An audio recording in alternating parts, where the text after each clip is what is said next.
여러분, 가난이 더 무서울까요? 아니면 혼자인 게 더 무서울까요? 돈이 없으면 힘듭니다. 하지만 사람이 없으면 버틸 이유가 사라집니다. 노숙, 쪽방, 수급 문제를 이야기해왔습니다. 그런데 그 밑바닥에는 항상 한 가지가 있습니다. 고독. 오늘은 그 이야기를 하겠습니다. 일부. 사람이 사라지는 순간 아침에 눈을 뜹니다. 전화가 없습니다. 문자도 없습니다. 오늘 나를 기다리는 사람도 없습니다. 그날 하루를 아무 말도 하지 않고 보내는 날이 일주일, 한 달, 석 달이 됩니다. 어느 날 문득 이런 생각이 듭니다. 내가 사라져도 아무도 모르겠구나. 이 감정이 시작입니다. 고독은 조용히 천천히 사람의 존재감을 갉아먹습니다. 2부. 가난은 견딜 수 있지만 무의미는 견디기 어렵다.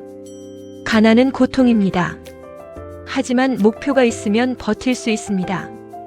조금만 더 벌자. 다시 일어나 보자. 그런데 고독은 다릅니다. 의미가 사라집니다. 역할이 사라집니다. 기대가 사라집니다.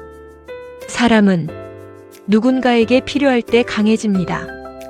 필요 없는 존재가 되었다고 느끼는 순간 의지가 꺼집니다. 3부. 중장년에게 고독이 더 깊은 이유. 젊을 때는 회사, 친구, 아이들, 바쁨이 있습니다.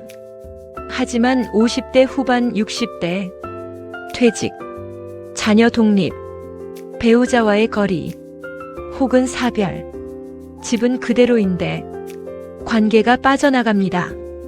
하루가 길어집니다. 말수가 줄어듭니다. 웃을 일이 줄어듭니다. 그렇게 마음은 조금씩 말라갑니다. 4부. 쪽방과 노숙의 공통점. 방이 있어도 관계가 없으면 고독은 그대로입니다. 노숙인 인터뷰를 보면 이런 말이 자주 나옵니다. 그래도 밖에 있으면 사람은 본다. 공원에서라도 같이 술 한잔하면 덜 외롭다. 이 말이 참 가슴 아픕니다. 위험하지만 덜 외롭습니다. 안전하지만 완전히 혼자입니다. 사람은 결국 위험보다 외로움을 더 두려워합니다. 5부. 고독은 판단력을 흐리게 한다. 고독이 깊어지면 생각이 부정적으로 굳습니다. 나는 쓸모없다. 이 나이에 뭘 하겠나? 다 끝났다. 이 생각은 경제적 판단에도 영향을 줍니다. 일을 시작할 용기도 도움을 요청할 힘도 사라집니다. 고독은 보이지 않는 병입니다. 6부. 고독사는 갑자기 일어나지 않는다. 고독사는 어느 날 갑자기 생기는 일이 아닙니다. 1. 관계 단절. 2. 말수 감소. 3. 외출 감소. 4. 자기관리 포기. 5. 연락 두절. 이 과정을 거칩니다. 그리고 어느 날 조용히 사라집니다. 무섭지 않습니까? 가난은 뉴스가 되지만 고독은 통계로만 남습니다. 7부. 우리 모두의 이야기. 이건 노숙자의 이야기만이 아닙니다. 퇴직 후 집에 혼자 있는 시간, 배우자와 대화가 줄어든 저녁, 자식에게 연락하기 눈치 보이는 순간, 이 감정이 쌓이면 우리도 같은 길 위에 설 수 있습니다. 고독은 특정 계층의 문제가 아닙니다. 중장년의 공통 과제입니다. 8부. 해결은 거창하지 않다. 고독을 이기는 방법은 큰 돈이 아닙니다.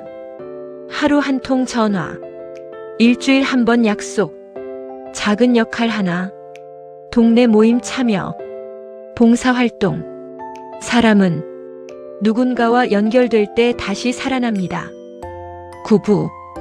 우리가 바꿔야 할 시선. 고독한 사람을 보면 왜 저렇게 살까가 아니라 저 사람에게 연결은 있는가? 이 질문을 해야 합니다. 정책도 주거 지원만으로는 부족합니다. 관계 복원 프로그램이 필요합니다. 고독을 줄이는 사회는 가난도 줄어듭니다. 여러분, 가난은 배를 고프게 합니다. 고독은 마음을 굶깁니다. 배고픔은 참을 수 있습니다. 마음의 굶주림은 사람을 조용히 무너뜨립니다. 오늘 혹시 주변에 혼자인 분이 떠오르셨다면 연락 한번 해보시길 바랍니다. 그리고 혹시 여러분이 혼자라면 먼저 손을 내미십시오. 고독은 부끄러운 게 아닙니다. 숨겨야 할 것도 아닙니다. 연결을 시작하는 순간 조금씩 약해집니다. 구독, 좋아요는 제게 분발할 의욕을 줍니다. 부탁드립니다. 좌측에 보이는 제 사진 동그라미를 누르시면 바로 구독하실 수 있습니다. 또 댓글로 여러분 생각도 꼭 남겨주세요. 답변 꼭 드리겠습니다.